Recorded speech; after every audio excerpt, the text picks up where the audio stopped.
नमस्कार, स्वदेश न्यूज देख रहे हैं आप। मैं हूं आपके साथ ऋषभ सोनी और लेकर आया हूं हमारा विशेष कार्यक्रम मध्यकाल। मध्य प्रदेश सरकार अनुसूचित जनजाति और आदिवासियों के विकास के लिए अनेक योजनाएं चला रही है, जिसमें विशेष पिछड़ी जनजातियों के लिए आहार अनुदान, शिक्षा और स्वरोजगार को बढ़ावा देने वाली योजनाएं पेसा एक्ट जैसे अधिकार दिए हैं।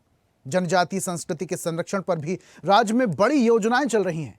लेकिन अब इन सब के बीच मुख्यमंत्री डॉक्टर मोहन यादव अनुसूचित जनजाति और परंपरागत रूप से वन क्षेत्र में रहने वाले लोगों को कम्युनिटी फॉरेस्ट रिसोर्स राइट यानी कि CFRR की सौगात देने की तैयारी में है।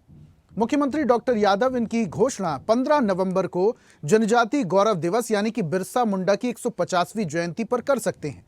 इससे आदिवासियों को आसपास के जंगलों के संसाधनों के उपयोग का कानूनी हक मिलेगा। मध्य प्रदेश वन विभाग ने इसके लिए महाराष्ट्र और छत्तीसगढ़ में दिए गए CFRR और उनके प्रभाव का अध्ययन शुरू किया। 2 पूर्व PCCF की अध्यक्षता में 5 IFS अधिकारियों की टीमें इन राज्यों में जाकर उन इलाकों का निरीक्षण करेंगी। वो स्थानीय लोगों से संवाद कर जानेंगी कि CFRR से वन संरक्षण और आजीविका पर क्या प्रभाव पड़ा है। वनाधिकार कानून 2006 की धारा 2 और 3 में इन अधिकारों का प्रावधान है। अध्ययन का उद्देश्य ये समझना है कि उन्हें मध्य प्रदेश में किस प्रकार लागू किया जा सकता है, ताकि वन संरक्षण के साथ साथ आदिवासियों की आर्थिक स्थिति में भी सुधार हो सके। तो अब अनुसूचित जनजाति को, आदिवासियों को सरकार विशेष अधिकार देने जा रही है। ये अधिकार और ज्यादा होंगे। हालांकि पेसा एक्ट जैसे कानून के तहत इन आदिवासियों को और भी कई सारी सुविधाएं दी गई थीं, लेकिन अब सरकार एक कदम और आगे बढ़ा रही है। इन आदिवासियों को, जनजातीय लोगों को अब और सुविधा देने के लिए सरकार प्रतिबद्ध है। इस पर हम चर्चा भी करेंगे कि सरकार किस तरीके से इन्हें सुविधाएं देंगी और क्या कानून में बढ़ोतरी की गई। कुछ मेहमान हमारे साथ हैं। बीजेपी प्रवक्ता सत्येंद्र जैन हमारे साथ हैं। सत्येंद्र जी, बहुत स्वागत आपका। सामाजिक चिंतक हैं प्रोफेसर डॉक्टर PD महंत जी। महंत साहब, आपका भी बहुत बहुत स्वागत। और वरिष्ठ पत्रकार भूपेंद्र सुल्लेरे हमारे साथ हैं। भूपेंद्र जी, आपका भी बहुत बहुत स्वागत। और चर्चा की शुरुआत में डॉक्टर महंत जी आपसे ही करता हूं। सर, पेसा एक्ट जैसी तमाम सुविधाएं थी, पहले भी कानून थे आदिवासियों के लिए, अनुसूचित जनजातियों के लिए, सरकार पहले भी सोच रही थी, लेकिन अब जरूरत महसूस होने लगी है कि इसमें और विचार किया जाए, इसमें और चिंतन किया जाए और थोड़ा और बढ़ा आगे जाए।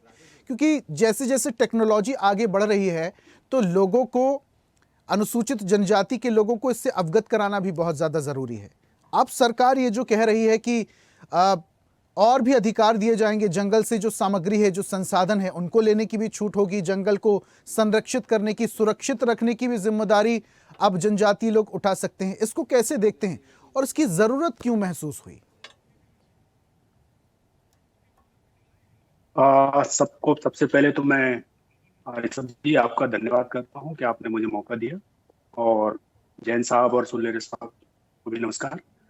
मेरा इसमें कहना है कि ये जो रह की जो चीजें होती हैं, और खास करके मध्य प्रदेश सरकार में आदिवासियों के हित के लिए जो बातें होती है, इसमें मेरा कहना है कि आपकी सरकार जो है, या भाजपा की जो सरकार है, ये पिछले करीब 22 साल होने आ गए, जिसमें 15 महीने कांग्रेस की सरकार रही। तो ये चीजें हर बार जैसे गठित हो रही है, आपकी जो रही कि 2 PCCF है, उसमें 5 IFS हैं जो महाराष्ट्र जाएंगी और कर्नाटक जाएंगी और वहां पे निरीक्षण करेंगी।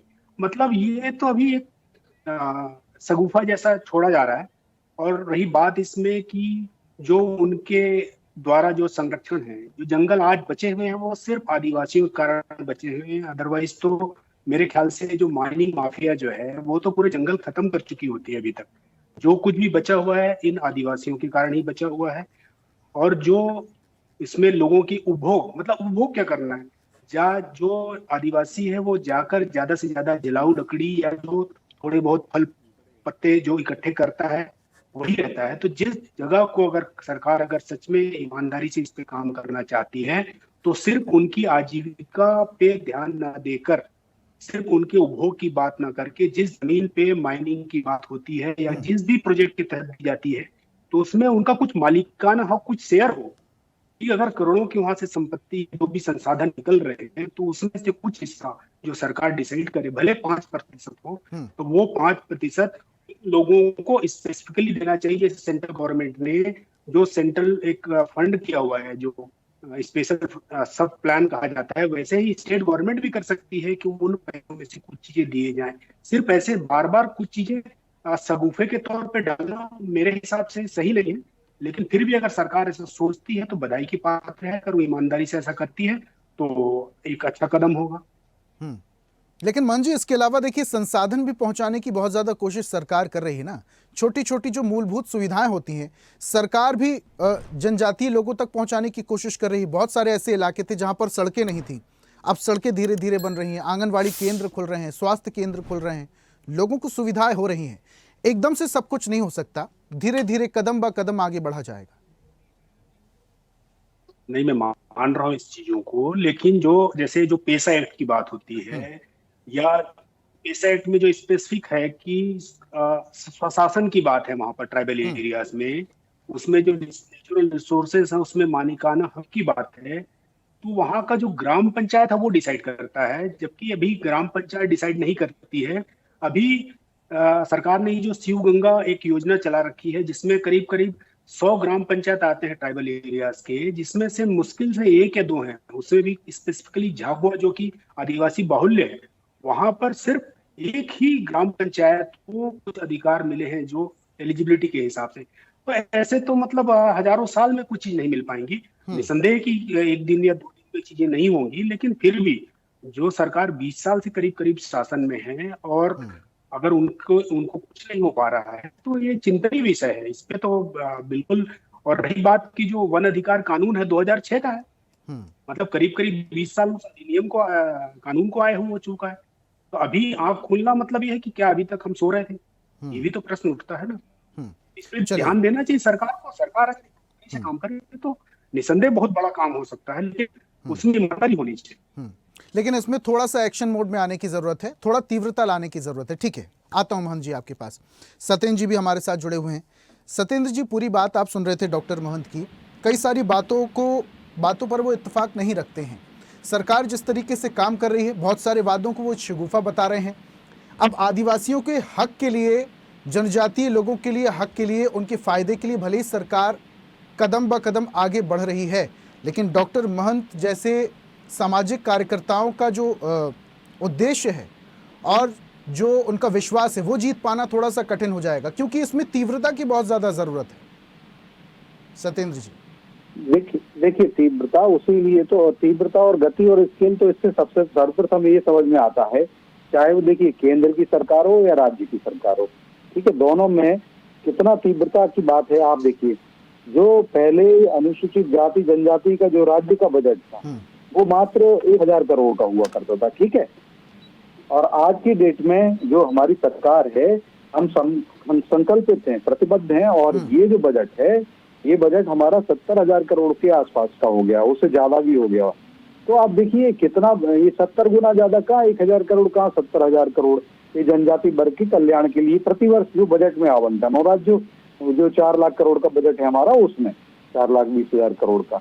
अब आप देखिए केंद्र का जो बजट है, केंद्र के बजट में 2014 में हमारे ट्राइब्स बंधु जो हैं, एसटी का जो कल्याण का, जो वेलफेयर की जो सर्मस स्कीम का जो बजट होता था, मात्र 21,000 करोड़ का था। आज वाईडी लगभग 1.5 लाख करोड़ का बजट हो रहा है, या उससे ज्यादा हो रहा है। तो ये काम और गति और तीव्रता किससे पता चलती है? ये स्पेसिफिक बजट, क्योंकि बगैर पैसे के तो कुछ होता नहीं। क्या नवी का अर्थस्य मूलम उत्थानम अर्थस्य विपर्यय। तो जो आर्थिक को उत्थान देने का काम जो विकास की कल्याण के लिए है, स्वयं के लिए नहीं, तो ये हमारी सरकार ने हमारी भगवान रूपी जनता के लिए किया है, हमारे भगवान रूपी जनजाति बंधुओं के लिए भी किया है, और ये झलकता है हमारे काम में। अगर आज आप देखेंगे जो हमने जैसे कि पैसा एक्ट लेके आया, तो पैसा एक्ट के और जो राजस्व के वन ग्राम थे, उनको राजस्व के ग्राम में कराया। 17,000 मेट्रिक टन से ज्यादा प्रति माह हम खाद्यान्न वितरण करते हैं, और हम जनजाति बंधुओं से कहते नहीं है कि वहां जाओ उचित मूल्य की दुकान पर, वहां जाकर के ले लो। हमारी जो गाड़ी है, मुख्यमंत्री चलित राशन योजना के द्वारा हम उनके घर जाकर के, जो दूरस्थ क्षेत्र है वहां जाकर के भी हम उनको वहां पे देते हैं। तो ऐसे प्रति वहां हम 17,000 मेट्रिक टन से ज्यादा का खाद्यान्न हम उनको देते हैं। हमने हमारे जनजाति बंधुओं के लिए घर बना के दिए हुए हैं, हमने हमारे जनजाति बंधुओं के लिए रोड बना के दिए हैं। पीएम जनमन योजना में यही तो है, जो जनजाति बंधुओं के जो जो क्षेत्र हैं उसमें कैसे तीव्र विकास हो, उसके लिए जो हमने काम किया हुआ है। और आप अनेक कार्य किए हुए, आप देखो पीएम किसान जो है, देश भर में 3 करोड़ 11 लाख किसान जो हैं वो हमारे ट्राइब्स फार्मर है, उनको सारी राहत सहायता मिल रही है, प्रधानमंत्री किसान समृद्धि योजना के द्वारा मिलती है, उनको सब्सिडी मिलती है। तो ये गैस एलपीजी के कनेक्शन है वो 3.6 करोड़ के उज्ज्वला कनेक्शन जो है उसमें जो 3.6 करोड़ हमारे एसटी बंधुओं के लिए है। पीएम आवास अगर बात करें तो 38.4 लाख आवास है, जो 4 करोड़ घर है उसमें से 40 लाख के घर तो हमारे एसटी बंधुओं के लिए है। नल जल योजना के जो कनेक्शन है उसमें लगभग 1.3 करोड़ मतलब 1,30,00,000 के कनेक्शन जो है एसटी बंधुओं के लिए हमने दिए हुए हैं। 1.75 लाख किलोमीटर की सड़कें हमारी जो बनी है देश भर में वो ट्राइब्स एरिया में बनी हुई है। और मध्य प्रदेश ने भी काम किया हुआ, जो मैंने बजट बताया। आप देखिए भगवान बिरसा मुंडा कोई आज उत्पन्न नहीं हुए, हमारे तो भगवान है वो, जनजाति धरती आवा जिनको हम कहते हैं, जिन्होंने कहा अप्पा राज सेतो जना महारानी राज टुंडो जना, तो आप अपना राज को बनाओ और महारानी के राज को तोड़ दो। तो ऐसे भगवान बिरसा मुंडा जी आज नहीं है, वो पहले से थे, लेकिन कांग्रेस की सरकारें सोती रही, तो जो जनजाति बंधुओं की राजनीति करते रहे वो भी सोते रहे क्यों नहीं होगा राष्ट्रीय जनजाति गौरव दिवस आने वाली 15 नवंबर को हमारी मनाने जा रहे हैं। ये सौभाग्य भी भारतीय जनता पार्टी, ठीक है सत्येंद्र जी, जितने भी आप सौगातें देने जा रहे हैं आदिवासी भाइयों को, जनजातीय लोगों को, लेकिन इसमें कहीं ना कहीं उनकी उम्मीदें और ज्यादा बढ़ गई हैं। ठीक है, आऊंगा वापस से आपके पास। भूपेंद्र जी का भी जरा मैं रुक कर लेता हूं। भूपेंद्र जी, सरकार ये जो CFRR दे रही है, अब नया अधिकार देने जा रही है, नया मॉडिफिकेशन हो रहा है, इसको कैसे देखते हैं? देखिए, भारत में लगभग 12 करोड़ आबादी है जनजातीय, और निश्चित रूप से जनजातीय लोगों ने जो वन संरक्षण को जो आज सुरक्षित कर रखा है वो उन्हीं की देन है। और उनकी जो आत्मा और जो उनका ईश्वर प्रवास है, जो उपासना का साधन है, वो उनका जंगल है, जंगल जमीन, और वो उसके विहित किया जा रहा था। और पूर्व जो सरकारें थी उन्होंने निश्चित रूप से उनको आधुनिक बनाने के लिए कई तरीके से प्रतिघात किया, जिसमें धर्मांतरण भी एक महत्वपूर्ण कड़ी थी। और उनके सिर्फ सीधापन का उनका आधुनिकरण करने का जो किया गया, तो जिसके कारण उनको अपनी आसनता से दूर किया गया, जिसके कारण देखिए कानून तो पहले भी थे 2006 में, चाहे वन संरक्षण कानून देख लें, आप पेसा एक्ट देख लें, लेकिन जिस तरह से महाराष्ट्र और कर्नाटक की सरकारों ने और छत्तीसगढ़ जहां पे बहुल वनवासी लोग हैं, और मध्य प्रदेश के कई जिला लगभग 1/3 आबादी जनजाति बंधुओं की है, और उसमें राजनीतिक क्षमता के साथ साथ हो, चाहे वो वन क्षेत्र के रूप में हो। आज देश का 21% से ज्यादा मध्य प्रदेश में वन संरक्षण है। तो वो उसके कारण अगर कहा जाए तो जिस तरह इस जनजाति ने ही उसको सुरक्षित रखा है, उसके लिए संघर्ष किया है, चाहे गवर्नमेंट ने जिस तरह से उनका आधुनिकरण, चाहे खनिज का दोहन किया हो, चाहे सड़कों का जाल बिछाने के लिए वृक्षों को काटा गया हो, चाहे उनकी दूर करा गया हो, इस तरह से जो CFRR लागू किया जा रहा है उसमें पेसा एक्ट के तहत जब पंचायतों को अधिकार थे, लेकिन उसमें भी जिस तरह से वहां की जो मजिस्ट्रेटी और जो कलेक्टेड रूप में और SDM के रूप में, और जिस तरह से वन अधिकार के जो वन क्षेत्र अधिकारी होते थे उनके बीच में जो बाउंड्री आ गई थी, उसके तहत कई चीजें विवादित हो गई थी। उनको जंगल की जमीन लकड़ी प्राप्त करने के लिए उनके लिए एक कानून बना दिया था, उनके लिए वहां के वन के जो क्षेत्र के जो वन अधिकारी होते थे वो ले जाने नहीं देते थे, वो कहते थे हमारे एरिया। तो इस तरह से कानून को लचीला बनाना पड़ेगा, और निश्चित रूप से हमारी आधुनिकता कितनी भी हो जाए, लेकिन अगर भूपेंद्र जी माफ कीजिएगा मैं बीच में आपको टोक रहा हूं, लेकिन कुछ समय पहले अभी महंत जी एक बात जिक्र कर रहे थे कि ये जो जंगल अभी बचे हुए हैं ये तो आदिवासियों की वजह से ही इतने सारे बच गए हैं, वरना भूमाफियाओं ने तो आधे से ज्यादा जंगलों का सफाया ही कर दिया। इस बात से इत्तेफाक रखते हैं? बिल्कुल, अस्तित्व और असमता जो उन्होंने जंगल की जो उनकी पहचान है जनजाति बंधुओं की, उनका जो जीवन था वो जंगल ही था, और जंगल से ही चाहे खान पीन से हो, चाहे उनका शारीरिक स्वास्थ्य से हो, चाहे उनके बौद्धिक विकास से हो, चाहे वो आर्थिक विकास हो, सारी चीजें उसी साइकिल से जुड़ी हुई। और वो इतने ईमानदार थे अपनी जो जंगल के प्रति, अपने वन के प्रति, कि वो उतना ही दोहन करते थे जितनी आवश्यकता होती थी। ये सबसे बड़ी महत्वपूर्ण चीज है। उनकी आप क्या संस्कृति देख लीजिए, उनकी परंपरा देख लीजिए, उनके रीति रिवाज देख लीजिए, सारी चीजों को वो माफिया हावी आज चाहे जी भूपेंद्र जी मैं समझना चाह रहा हूँ, माफिया हावी हैं क्योंकि महंत जी माफियाओं की जिक्र कर रहे थे।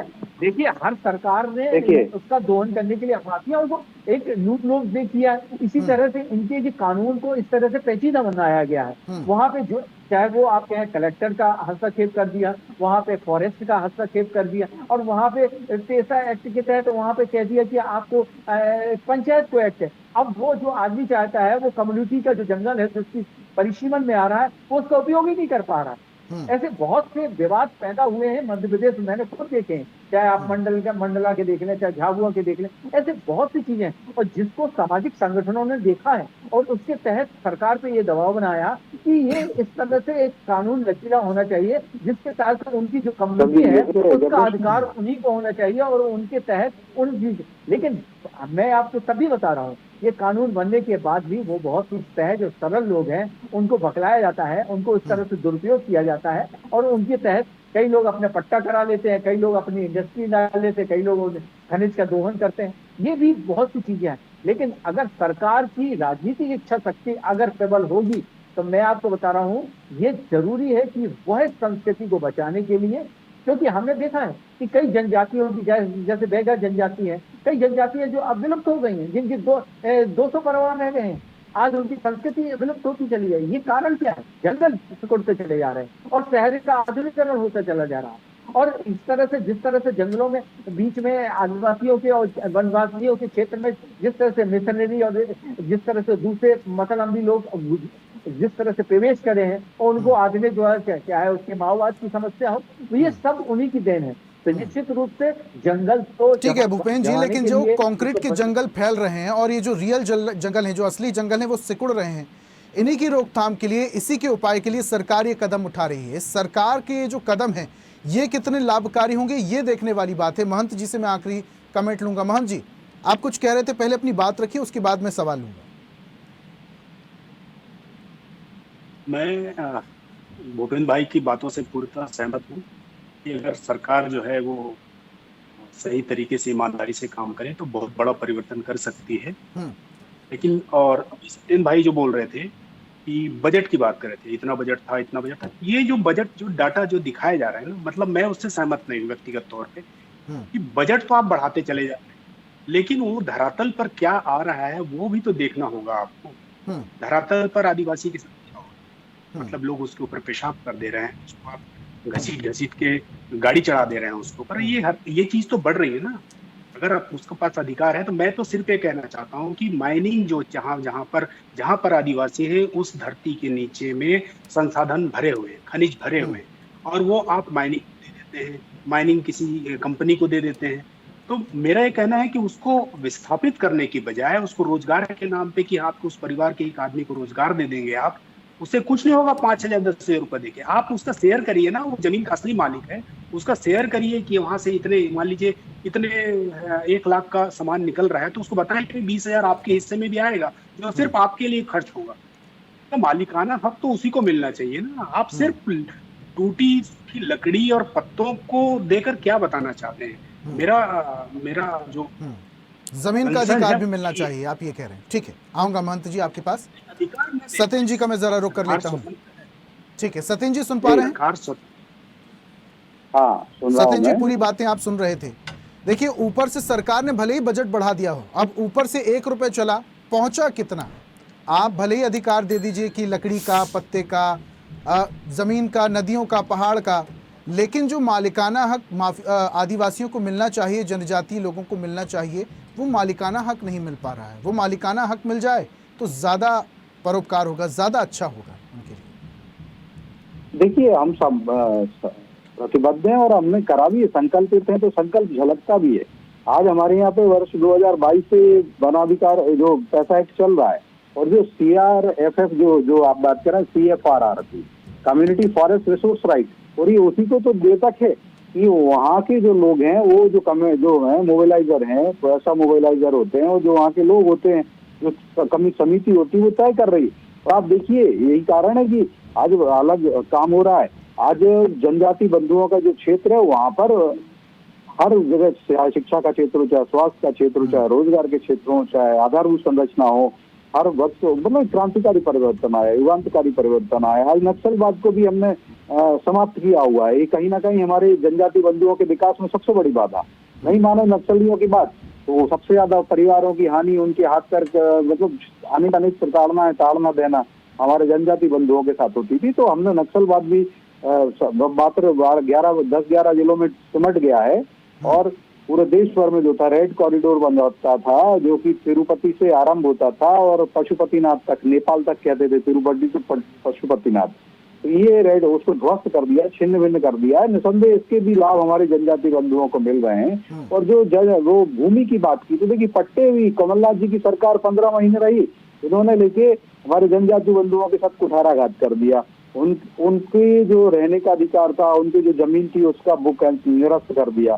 तो उनको बेघर करने का काम किया, जमीन से बेघर करने का काम, घर से बेघर करने का काम कमलनाथ जी की कांग्रेस की सरकार ने किया। और हमारी सरकार ने 3 लाख के लगभग वनाधिकार कानून के तहत जो पट्टे भी दिए हैं और जब वो वहाँ पर अपना स्वावलंबी जीवन जी रहे हैं, आगे बढ़ रहे हैं। और हमारी बेगा भारिया बहनें जो हैं की जरूरत अब भी जरूरत महसूस होती है। हाँ तो देखिए मैं उस पर भी आ रहा हूँ। तो बेगा भारिया सहारिया जो माताएं बहनें हैं उनके लिए भी हम 1500 रुपये प्रति माह दे रहे हैं। इनके बैंक अकाउंट पे भी डाका डालने का काम, वो पैसे भ्रष्टाचार करने का काम कमलनाथ जी की सरकार ने किया था। हमने प्रारंभ किया, पुनः आए, हम सरकार में आए, हमने फिर से उनको माताओं बहनों को देना आरंभ कर दिया।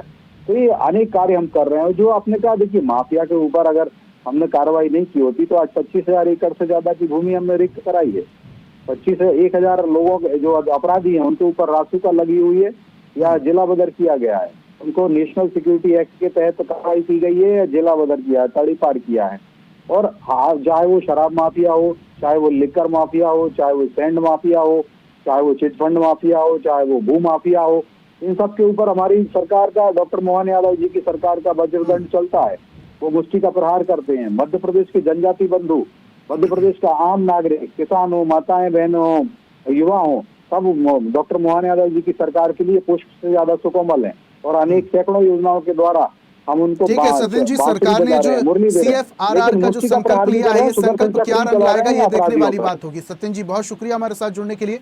डॉक्टर महंत आपका भी बहुत बहुत शुक्रिया और भुलेरे साहब आपका भी बहुत बहुत शुक्रिया हमारे साथ जुड़ने के लिए, चर्चा में शामिल होने के लिए।